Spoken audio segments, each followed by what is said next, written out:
দেশে দুটো জায়গায় অন্তত মেয়েদের ফুটবল ম্যাচে বাধা দেওয়া হয়েছে, হামলা হয়েছে, একটা জায়গায় মারামারি হয়েছে দিনাজপুরে।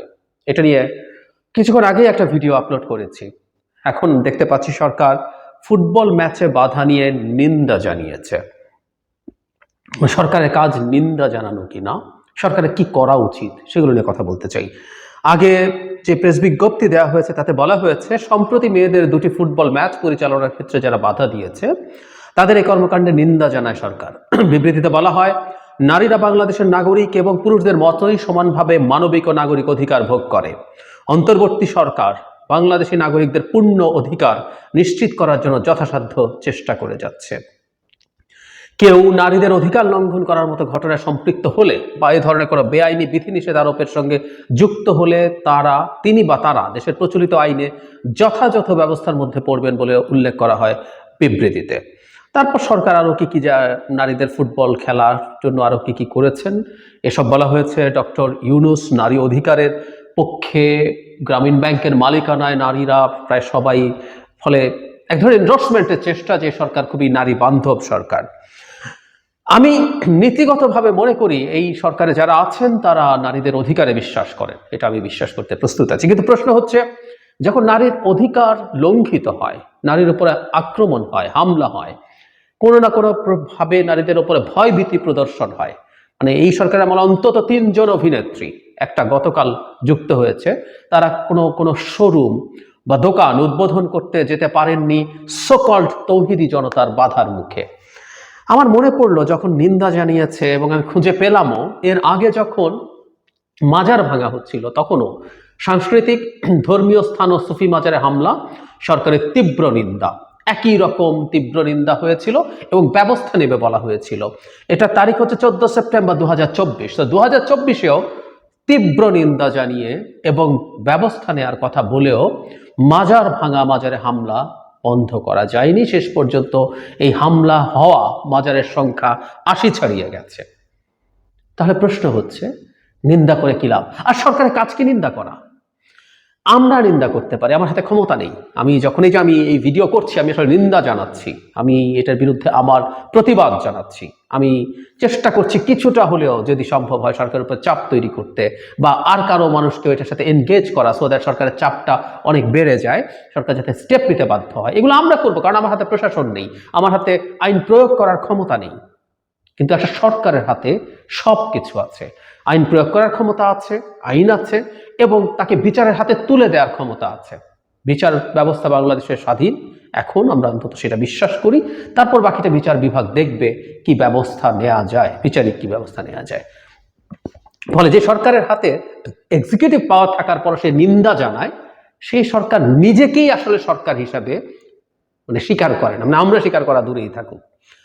যেখানে যেখানে ভাঙা হয়েছে, আমি যে ফুটবল খেলা হয়েছে সেটা নিয়ে যখন রিপোর্ট হয়েছে, ডয়েচে ভেলার একটা রিপোর্ট পড়ে আমি শুনিয়েছি, যেখানে যিনি এই ব্যাপারে মূল ভূমিকা পালন করেছেন তিনি প্রকাশ্যে আবারও ডয়েচে ভেলার সাথে কথা বলেছেন যে যেখানেই হয় হোক, যেখানে খেলা হতে দেবেন না তারা।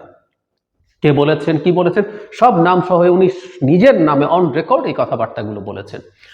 একইভাবে অন্যান্য জায়গায় যারা জড়িত আছেন, কেউ প্রকাশ্যে, কেউ তাদের সহযোগী হিসাবে আছেন, প্রত্যেকে কে কে জানেন।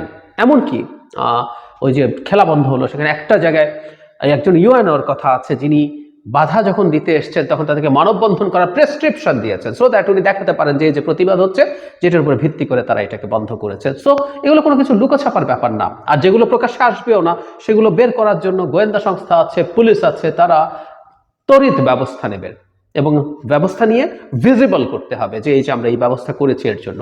এই যে মাজার ভেঙেছিল এই মানুষগুলো, তার জন্য তাকে ধরে আমি এই জায়গায় এনেছি। একটা ক্ষেত্রেও কি আমরা দেখেছি নিন্দা প্রকাশ? দেখেছি। কখনো কখনো উপদেষ্টারা বাগাড়ম্বর করছেন দেখেছি, আমরা দেখে নেব, আমরা এটা হতে দেব না। এগুলো করে আসলে দিনের শেষে কোনো লাভ নেই। এই সরকারকে ফান করে অনেকে এনজিও গ্রাম সরকার বলতো, এনজিও এবং গ্রামীণের গ্রাম, আবার কেউ কেউ সাথে গ্রামকে ফান করে যোগ করে দিয়েছে এটা চট্টগ্রামও। হোয়াট এভার, এনজিও মানসিকতা, এই যে থাকতে থাকতে যে এক ধরনের মোটিভেশন দিয়ে অ্যাডভোকেসি করা, নিন্দা করা, এগুলো মোটেও আসলে কাম্য না। একটা সরকার প্রশাসক, আমি বহুদিন থেকে যখনই যত উল্টোপাল্টা ঘটনা ঘটছে বিভিন্ন জায়গায় তখনই একটা কথা বারবার বলার চেষ্টা করি, সরকারের বুঝতে হবে এটা শাসন বিভাগ, এই সরকারের হাতে নানাভাবে আইন প্রয়োগ করার ক্ষমতা আছে, সেই ক্ষমতা সেটার বাহিনী আছে। সরকারকে জাস্ট লেজিটিমেটলি আইনটা প্রয়োগ করতে হবে, বল প্রয়োগ করতে হবে প্রয়োজনে। বল প্রয়োগ তখনই খারাপ যখন এটা অনৈতিকভাবে প্রয়োগ করা হয়।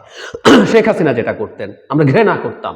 আমাদের পরিবারেও যদি ইললেজিটিমেটলি বল প্রয়োগ করে কেউ, আমার বাবা, বড় ভাই, যেই করুক না কেন, সেটাকে আমরা কেউ পছন্দ করি না। কিন্তু বল প্রয়োগ যদি একটা রাষ্ট্র বা যে কোনো পর্যায়ে লেজিটিমেটলি হয়, একটা সরকার যখন আইন ভঙ্গকারীর বিরুদ্ধে ব্যবস্থা নেন, তখন ওটা স্পষ্ট হয় যে এটা সমাজে এই সরকার ন্যায় বিচার বা ইনসাফ প্রতিষ্ঠা করতে চাইছে।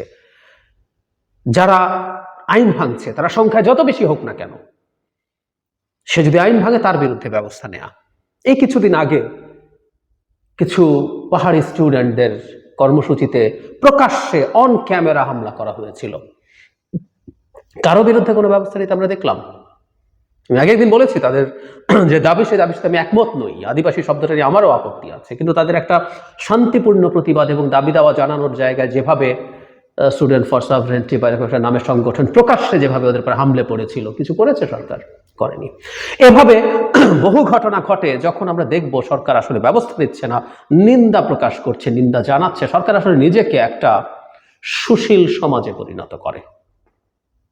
সরকার সুশীল সমাজ না। যে সরকার সুশীল সমাজে পরিণত হয়, সিভিল সোসাইটিতে পরিণত হয়, সে সরকার সরকার হিসেবে টিকতে পারে না। আসলে এটাকে আমরা নিন্দা জানাই, সরকারের এই নিন্দা জানানোকে নিন্দা জানাই।